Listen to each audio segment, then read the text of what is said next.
Before we open this file, if you enjoy these stories, please subscribe to the Eris files. It really helps me keep making new files for you. The babysitter canceled at 6:12. At 7:04, I found my husband's car outside a hotel where he had no reason to be. My name is Natalie Hayes, and my husband's name was Owen. We had been married for 10 years and had a 7-year-old daughter named Lily. Our life ran on schedules. School started at 8:15. I left for work at 8:30. Owen handled pickup on Tuesdays and Thursdays. Dinner was usually at 6:30. Lily was in bed by 9. Nothing about our routine was exciting, but it worked. At least, I thought it did.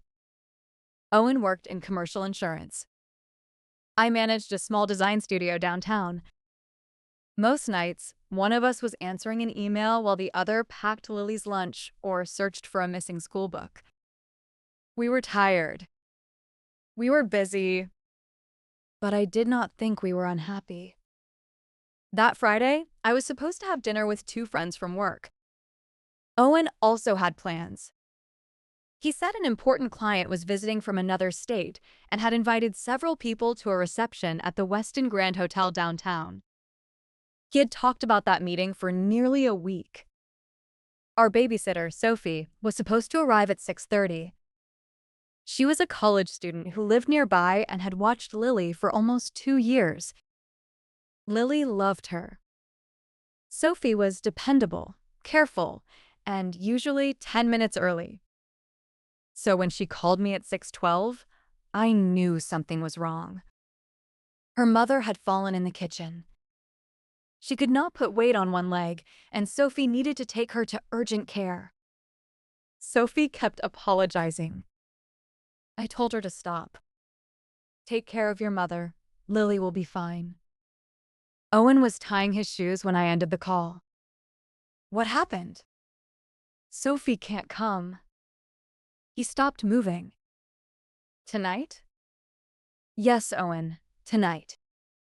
What are you going to do? I looked at him. Stay home, apparently. He checked the time on his phone. For a moment, I thought he might offer to cancel his reception. Instead, he said, I really can't miss this. I didn't ask you to. This client controls one of our largest accounts. I said it's fine. He walked over and kissed my forehead. You're sure? Yes, go. He left a few minutes later. Lily was disappointed when I told her Sophie was not coming. I ordered pizza and let her pick a movie. We had barely finished eating when my sister Rachel called. I had sent her a message complaining about my canceled evening. Rachel lived about 25 minutes away, on the other side of Westbridge. She said Lily could sleep at her apartment. I told her she did not have to do that. I know, she said, but Lily has been asking for a sleepover. Bring her over. I almost declined. I had already changed into sweatpants, and the idea of getting ready again felt exhausting. Then Lily heard the word sleepover. 5 minutes later, she was packing a bag. I sent Owen a message. Rachel is taking Lily tonight. I might still meet Melissa and Paige. The message showed as delivered. He did not answer. That was not unusual when he was with a client. By 6:45, Lily and I were in the car. Rachel lived west of us.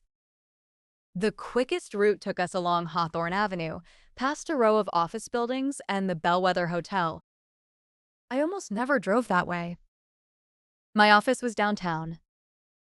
Lily's school was east of our house. There was usually no reason for me to be anywhere near Westbridge. That night, because Sophie canceled, there was. I was stopped at a traffic light across from the Bellwether when I noticed a dark blue Volvo entering the hotel parking lot. Owen drove a dark blue Volvo. I watched it turn beneath the covered entrance. There was a white scrape above the rear tire. Owen had gotten that mark 2 months earlier when he backed into a concrete post. I knew it was his car. Still, I tried to explain it. Maybe he had stopped to pick someone up. Maybe the reception had moved. Maybe another employee was driving his car. None of those explanations made much sense, but they were better than the thought I was trying not to have. Mom? Lily was looking at me from the back seat. The light had changed. I kept driving. I dropped her at Rachel's apartment and waited until she was inside. Then I called Owen. He answered after the fourth ring. Hey, everything okay? Where are you? At the Weston. The answer came quickly. Too quickly. Has the reception started? We're having drinks in the lobby. I looked back toward the road that led to the bellwether. Who's there? The client. A few people from the office. Is Vanessa there? There was a short pause. Vanessa Hale worked with Owen. He had mentioned her often enough that I knew she managed several of his company's larger accounts. Yes, he said. Why? No reason. Have a good night. You too. He ended the call. I sat outside Rachel's building with both hands on the steering wheel. Owen had told me he was at the Weston Grand. His car was parked outside the bellwether. The hotels were almost 30 minutes apart. I could have gone to dinner and pretended I had not seen it. For about 10 seconds, I considered doing exactly that. Then I drove back. Owen's car was still there. I parked on the other side of the lot and photographed it. The license plate? The scrape above the tire. The hotel sign behind it. Then I entered the lobby. The Bellwether was not a luxury hotel. It was clean, quiet, and anonymous. The kind of place where no one looked at anyone for too long. I sat in a chair near the entrance and pretended to read messages on my phone. For 20 minutes, nothing happened. I started to feel ridiculous. Maybe Owen had lent the car to someone. Maybe I had misunderstood. Then the elevator doors opened. Vanessa stepped out first. I recognized her immediately. She'd been to our house for a summer barbecue and Lily's birthday party. She was wearing a black dress and carrying her coat over one arm. Owen walked out behind her. His hand was resting against the lower part of her back. They did not look like coworkers leaving a meeting. They looked comfortable. Vanessa said something to him. Owen smiled. Then she kissed him. Right there beside the elevators. It was not a quick kiss. There was no surprise in it. No hesitation. I started recording. They walked toward the hotel bar with Owen's hand still around her waist. I stayed in the chair until they disappeared. My entire body felt cold. I watched the video once. That was enough. I left the hotel and drove back to Rachel's apartment. She opened the door before I knocked. You're not dressed for dinner. I'm not going. She looked at my face. What happened? I handed her my phone. Rachel watched the recording without speaking. When it ended, she locked the screen and gave the phone back to me. Does he know you saw them? No. Do you want Lily to stay here? Yes. For how long? I don't know. That was the first honest answer I had given all evening. I slept on Rachel's couch. Or at least, I lay there until morning. At 7:30, Owen sent me a message. How was dinner? I stared at it for a long time. Then I answered. How was the Weston? The typing symbol appeared. Then disappeared. A minute later, he wrote, Good. Long night. Client talked forever. I sent him the photograph of his car outside the bellwether. He called immediately. I let it ring. He called again. Then a third time. Finally, I answered. Natalie, listen to me. I'm listening.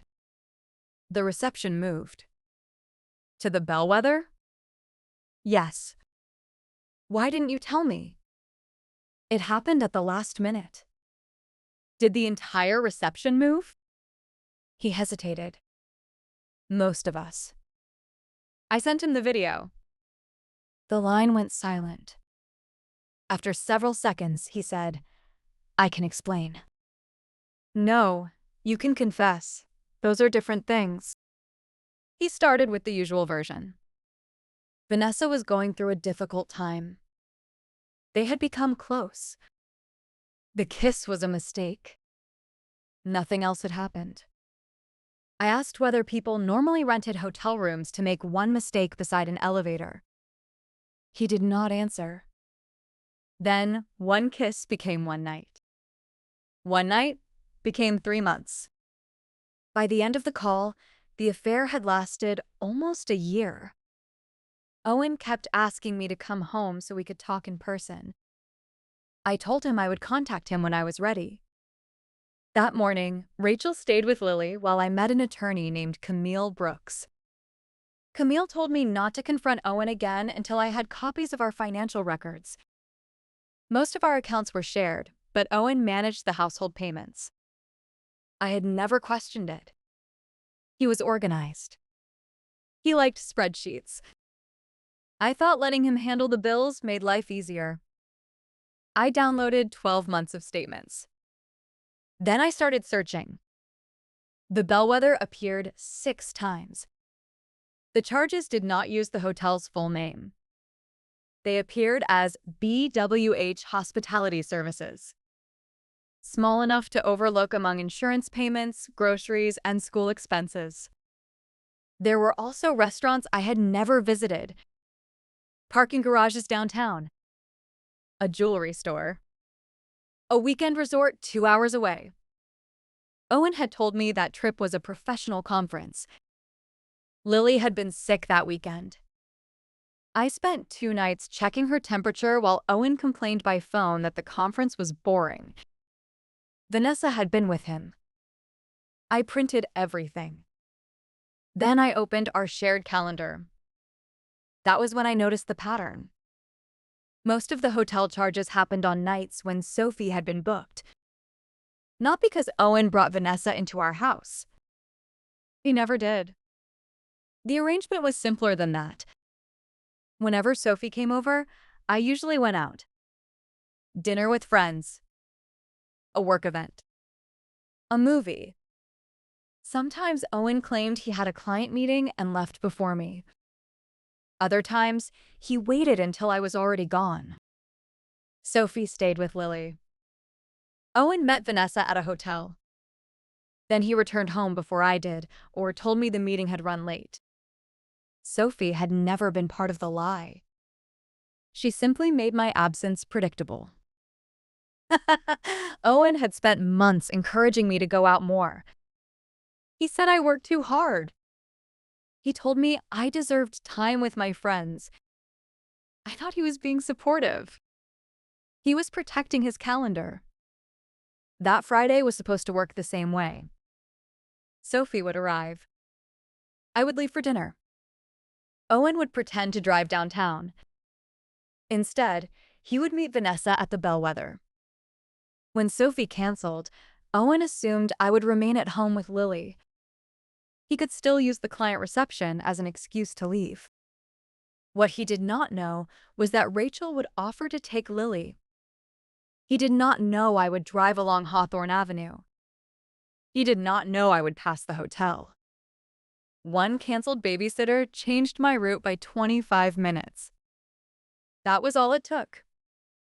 I placed the statements, hotel charges, calendar dates, and photographs inside a black folder. On the front, I wrote, File number 016. Owen came to Rachel's apartment that evening. She refused to let him inside. I met him in the hallway. He looked tired. His eyes were red. He said he had not slept. Neither had I. The difference was that I had not spent the night trying to organize a believable confession. He said the affair started because we had become distant. I asked when he had tried to fix that distance. He said he had suggested more date nights. I reminded him that most of those plans ended with him claiming he had to work. Then he said Vanessa understood the pressure he was under. Did she understand it in room 412? He looked down. I opened the folder. The first page showed the bellwether charges. The second showed the resort. After that came the calendar. Every night Sophie had watched Lily was marked. Some dates had hotel charges beside them. Others had restaurant receipts. Owen stopped looking after the fourth page. I never brought her into our house, he said. He spoke as though that deserved credit. No, you just left me home with our daughter so you could meet her in a hotel. I love you. You lied to me an hour ago. I panicked. You told me you were standing in the Weston lobby while you were inside another hotel with her. He said he had never planned to leave our family. That was probably true. Owen wanted the affair without losing the marriage. He wanted Vanessa in hotel rooms and me waiting at home. He wanted our daughter, our house, our finances, and the version of himself that everyone respected. He wanted everything except the moment when those choices became visible. I told him not to return to the house until Camille contacted him. The divorce took 10 months. Vanessa left the company soon after the affair became known. She sent me an apology. Then she said Owen had told her our marriage had been over for years. I did not answer. Our marriage was not over. It was being lied about. There is a difference. Sophie learned what happened several months later. She called me crying. She thought her cancellation had caused the divorce. I told her the truth. She did not cause anything. She took care of her injured mother. Owen caused the divorce when he booked the first hotel room. Her cancellation only placed me on a road I normally never used. A year later, Lily and I moved into a smaller house. Rachel still offered to keep her for sleepovers. At first, I hated changing plans. Any unexpected phone call made my stomach tighten. Then, little by little, that stopped. One Friday, Sophie called to ask whether she could babysit again. She sounded nervous. I told her yes. She arrived 10 minutes early, just like she always had. I went to dinner with Rachel. No one used my evening as an alibi. No one needed to know exactly when I would return. When I came home, Lily was asleep and Sophie was reading on the couch. The house felt quiet. Not suspicious. Just quiet. I paid Sophie and thanked her. Before leaving, she asked whether I was sure I did not blame her. I'm sure. And I meant it. The babysitter canceled at 6:12. Because of that, I took my daughter to my sister's apartment. Because I took a different road, I passed the Bellwether Hotel. And because I passed that hotel, I saw my husband's car outside. Owen thought the canceled babysitter ruined his plan. She did not. She only changed mine. File number 016 was closed. The hotel charges were documented. The marriage ended. And the next time my plans changed unexpectedly, I did not find another secret. I simply chose a different road. Another file closed. Another secret exposed. If you enjoyed this file, leave a like and subscribe to the Eris Files. It really helps the channel grow. Every betrayal leaves a file.